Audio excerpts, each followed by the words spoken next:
Et c'est un plaisir pour moi ce matin de vous rencontrer. Alléluia. Parce que nous savons que sur cette terre, il y a tellement de monde que tu peux rencontrer une personne une seule fois. Et puis c'est fini. Alléluia. Tu peux rencontrer une personne une seule fois et puis c'est fini. Et après tu ne vas plus voir cette personne-là encore. Gloire à Jésus. D'ici là, nous allons à une destination. Amen. Et sur la route, plusieurs vont descendre en chemin. Alléluia. Plusieurs vont aller jusqu'à la gare. Plusieurs vont aller jusqu'au terminus. Mais il y a d'autres qui vont descendre aussi en chemin. Et il y a d'autres qui descendent aussi en chemin. Et c'est pareil aussi comme la vie d'un homme. Alléluia. Et pendant que tu vis, le Seigneur t'a fait la grâce de vivre, de venir sur la terre. Il y a plusieurs des personnes que toi-même tu as connues se sont arrêtées aussi en chemin. Alléluia. Et il y a encore toi que le Seigneur encore a fait la grâce de vivre, d'être là encore et de voir encore d'autres personnes, d'être encore dans le car, dans le véhicule, dans le bus, jusqu'à aller au terminus. Mais qu'est-ce que nous savons de notre lendemain?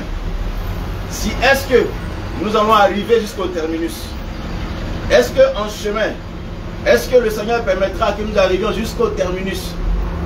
Est-ce qu'en chemin, il n'y aura pas peut-être d'incident ou une part du véhicule qui va nous stopper? J'aimerais un peu revenir un peu sur la vie. Alléluia. Le Seigneur t'a fait la grâce de te donner la vie.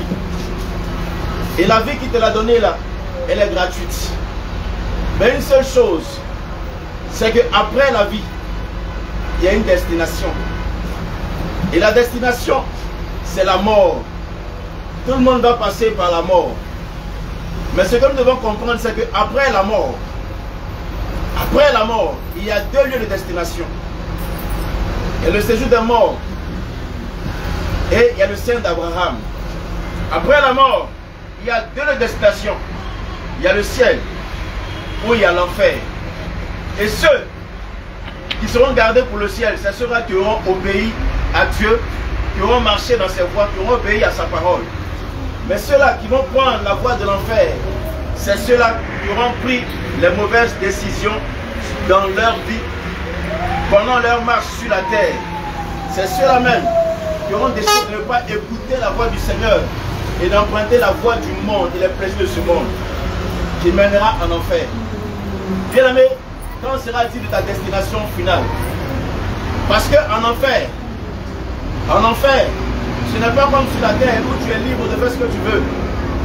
En enfer, bien-aimé, ceux qui sont morts et qui sont allés en enfer, alléluia, ils ne vont pas dans un paradis où il y a un lieu où on peut nager, ou un lieu où on peut se réduire avec plusieurs femmes, où c'est un lieu de repos. En enfer, il n'y a pas de repos. Dans le séjour des morts, il n'y a pas de repos. C'est le feu. C'est le feu et ça existe, bien-aimé. L'enfer, ça existe, ma bien-aimé.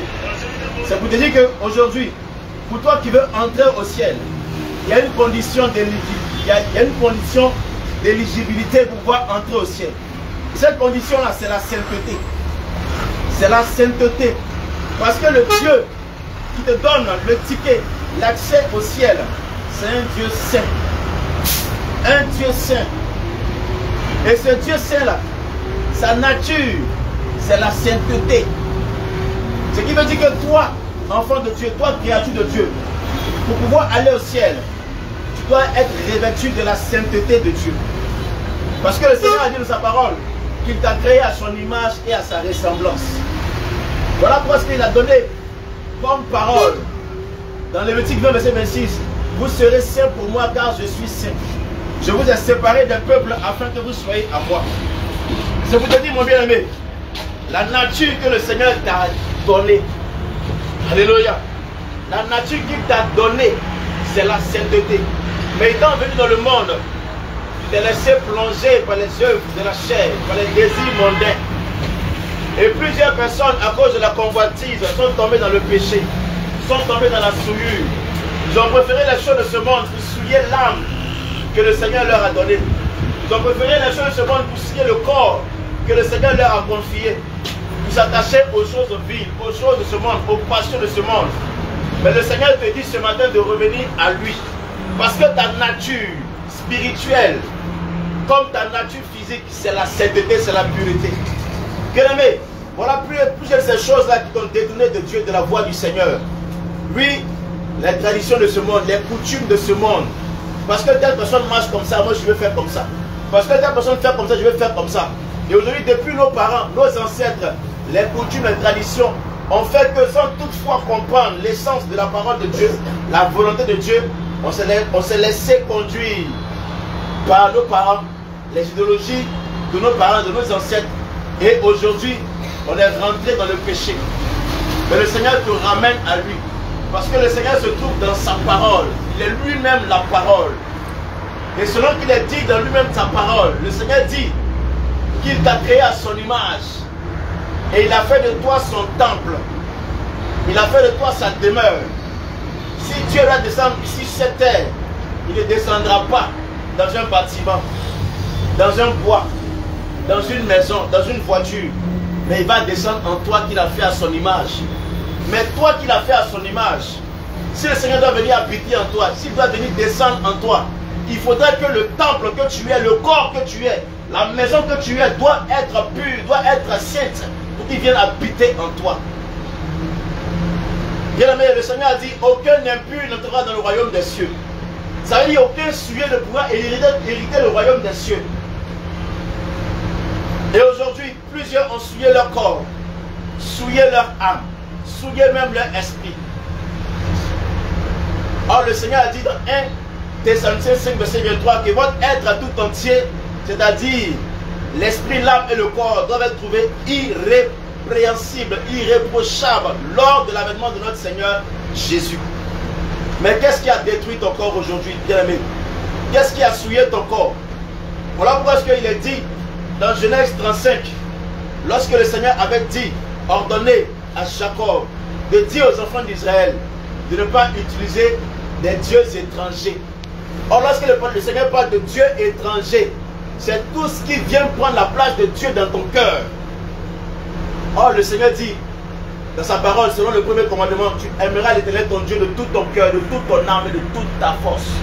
Donc Dieu doit habiter dans ton cœur premièrement. Et les commandements de Dieu dans ton cœur. Ainsi qu'il est dit dans Jean 14, verset 15. Si vous m'aimez, gardez mes commandements. Ça veut dire gardez ma parole. Mais combien sont ceux-là aujourd'hui qui gardent la parole de Dieu? Si je demande à quelqu'un, ma bien-aimée, mon bien-aimé, est-ce que tu aimes Dieu? Tu vas me dire oui, j'aime Dieu. Mais pose-toi la question toi-même. Tu aimes Dieu, d'accord. Mais est-ce que tu gardes la parole de Dieu dans ton cœur? Parce que ce n'est pas ceux qui écoutent la parole de Dieu qui sont justifiés, mais ceux qui la mettent en pratique qui sont justifiés devant le Seigneur. Tu peux aller à l'église tous les dimanches. Tu peux chanter les cantiques. Tu peux être même, c'est la même qu'auprès des pasteurs, les hommes de Dieu, tous les jours. Tu peux même prier, être même pasteur. Mais est-ce que tu mets la parole de Dieu en pratique? Parce que le Seigneur ne viendra pas chercher ceux-là même qui écoutent sa parole. Plusieurs disent Jésus, Jésus, plusieurs disent Alléluia, plusieurs chantent Hosanna. Mais combien sont ceux-là qui appliquent véritablement la parole de Dieu? Le Seigneur avait dit à Jacob, d'ôter tous les dieux étrangers. Or, les dieux étrangers, c'est quoi? C'est tout ce qui vient prendre la place de Dieu dans ton cœur. Que je peux citer. En ce qui concerne les ornements, les bijoux, les chaînes, les boucles d'oreilles, les mèches. Aujourd'hui, les femmes sont attachées aux choses modernes. Le Seigneur a dit dans 1 Jean 2, verset 15 à 16. N'aimez point le monde, ni les choses qui sont dans le monde. Si quelqu'un aime le monde, l'amour du Père n'est point en lui. Toutefois que tu es attaché à ces choses, toutefois que tu aimes ces choses, tu portes ces choses, sache que, bien aimé, tu aimes le monde. Toutefois que tu es attaché au maquillage, tu es attaché au make-up, au vernis, au tissage, aux boucles d'oreilles, les bagues, les chaînes, les parfums, ces choses-là ne viennent point de Dieu. Ces choses-là n'appartiennent point à Dieu. Ces choses-là appartiennent au monde. Voilà parce que tous ceux qui les portent, regardez bien, il y a la séduction qui suit derrière. Il y a l'orgueil qui accompagne cela. Le Seigneur a dit que, car tout ce qui est du monde, la convoitise des yeux, la convoitise de la chair et l'orgueil de la vie. Vous voyez un homme ou une femme qui met du parfum, l'orgueil, parce qu'on veut sentir bon. On porte des bagues, des chaînes, des boucles d'oreilles, ça attire. On veut que tout le monde voit qu'on est marié, on porte une alliance. Bien aimé, sache que derrière la bague que tu portes, quand on parle de bague, on parle de anneau. Quand on parle d'anneau, on parle de alliance. Alliance, c'est une union entre deux entités ou entre deux personnes. Alliance. Mais toi qui portes une bague, avec qui tu fais l'alliance? Tu vas me dire que tu fais l'alliance avec ton épouse. Mais tu as porté une bague, tu fais alliance avec deux personnes. Ton épouse a porté une bague, elle fait l'alliance avec deux personnes, ça fait 4.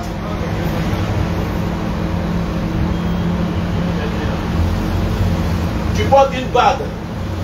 Et la bague que tu portes, tu fais alliance avec une entité. Et tu penses que c'est avec ton épouse que tu fais alliance. Frère, ma soeur, laisse-moi te dire, le Seigneur n'a pas donné de bague à Adam et à Ève depuis le commencement. Il n'y avait pas eu de bague. Il n'a jamais dit à Adam ni à Ève, voici la bague que je vous donne pour qu'on sache que vous êtes mariés. Depuis le commencement, lorsque nos parents se sont mariés, depuis Genèse 34, on nous parle de quoi? De la dot. La dot, c'est le vrai mariage selon les Écritures, selon la parole de Dieu. Voilà le mariage. Nos parents n'ont jamais connu de mairie. Nos grands-parents, nos ancêtres n'ont pas connu de mairie. On se mariait avec cola, d'autres se mariaient avec des colis, d'autres se mariaient même avec des pierres de 5 francs. On disait voilà ça, c'est fini. Ils étaient mariés jusqu'aujourd'hui là. C'est le mariage, ça continue. Et ils ont été bénis dans ça. Mais aujourd'hui, c'est le système mondain qui a envoyé tout ce qui est mariage de mairie et toutes ces choses. Le mariage de la mairie, c'est quoi? C'est pour les formalités administratives. C'est pour pouvoir légaliser le lien du mariage. C'est tout. Mais en ce qui concerne la parole de Dieu, de manière divine, la mairie, le mariage à la mairie ne compte pas devant le Seigneur. Voilà parce que vous allez voir que plusieurs hommes et femmes, aujourd'hui les jeunes se marient beaucoup, mais ils ne font pas la dot, ils vont à la mairie. Ils se marient. Une semaine après, 2 semaines après, ils divorcent. Ils divorcent. Et chacun va de son côté. Il va encore se remarier encore. Parce que devant le Seigneur, ce n'est pas reconnu. Et c'est à la mairie qu'on donne les bagues. Pour que les hommes voient et sachent que telle ou telle personne est mariée à ça, à ceci ou à cela. À celle ou à ceci.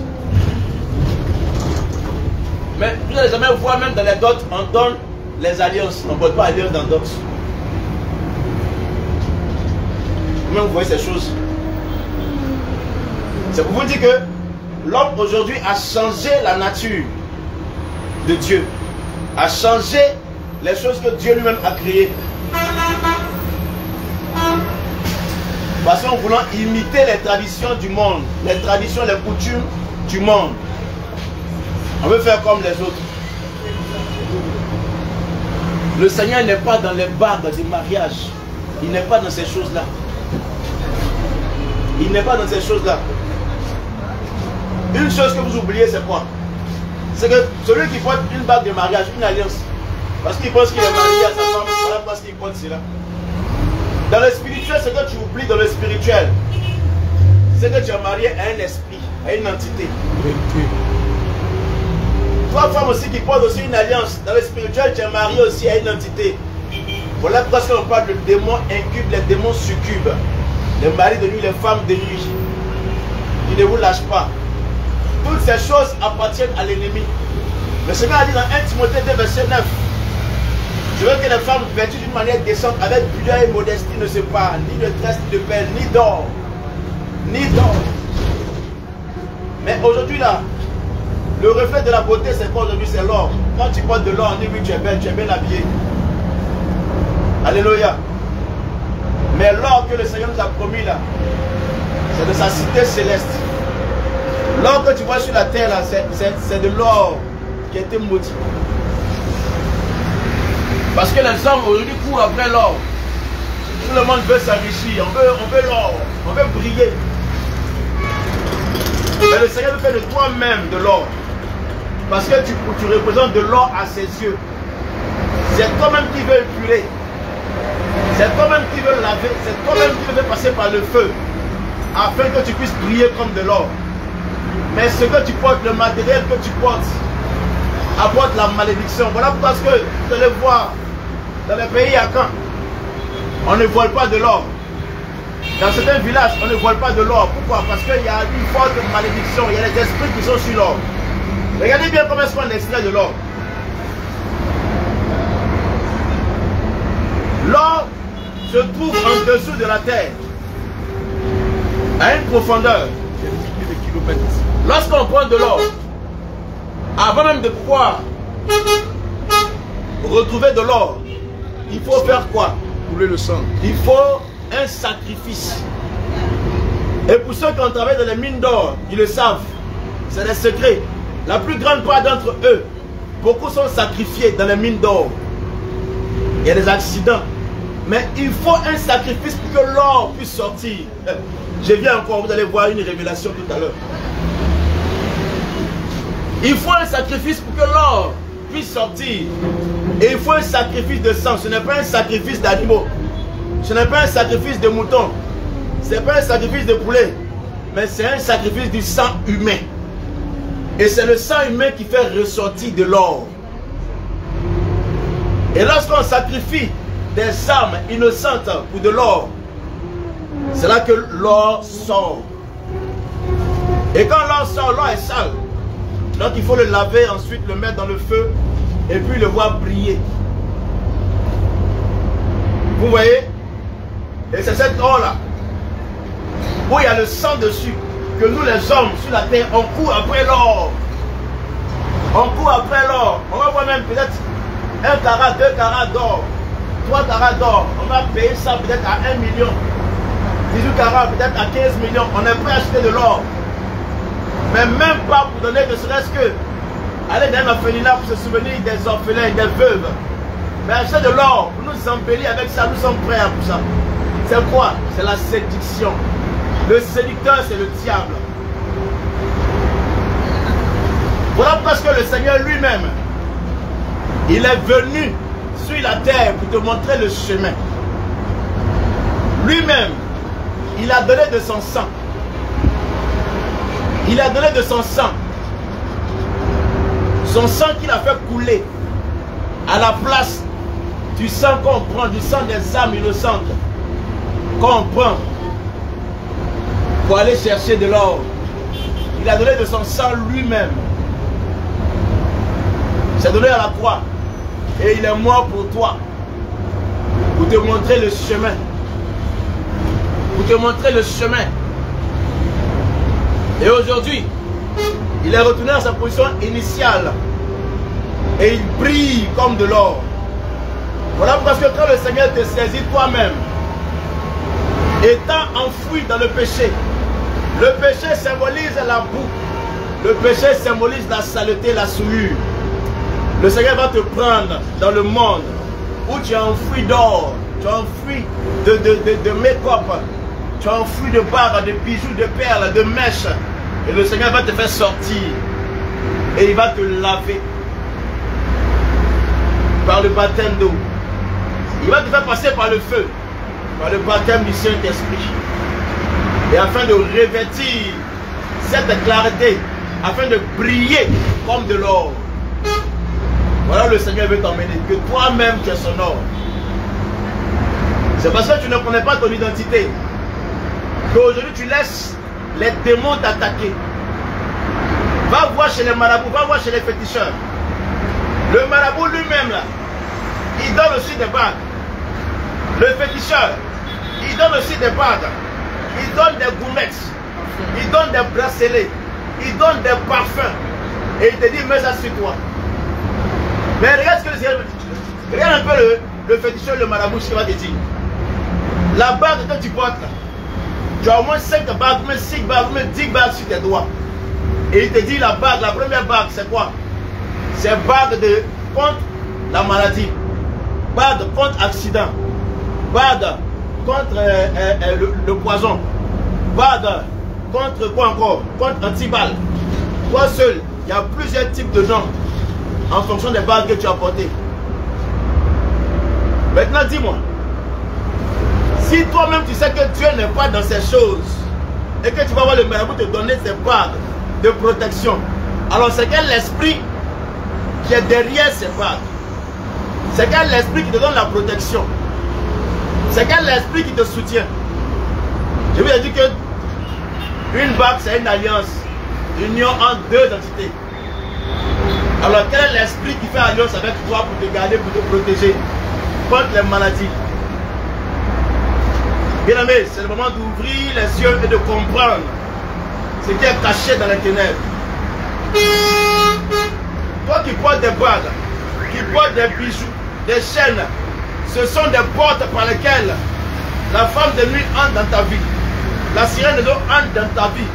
Ces choses appartiennent au monde des eaux, à l'esprit des eaux, au monde. Quand tu portes ça, tu as les visitations de nuit. C'est la nuit que tu vas porter les mèches. Tu mets les mèches sur ta tête parce que tu es belle. Laisse-moi te dire que le Seigneur ne veut pas de mèches sur ta tête. Les mèches représentent les serpents. Voilà parce qu'à chaque fois que tu dors, tu vas voir des serpents se coucher auprès de toi. À chaque fois quand tu dors, tu vas voir que les serpents te poursuivent. Et le matin, le diable vient effacer ses songes pour ne pas que tu te rappelles.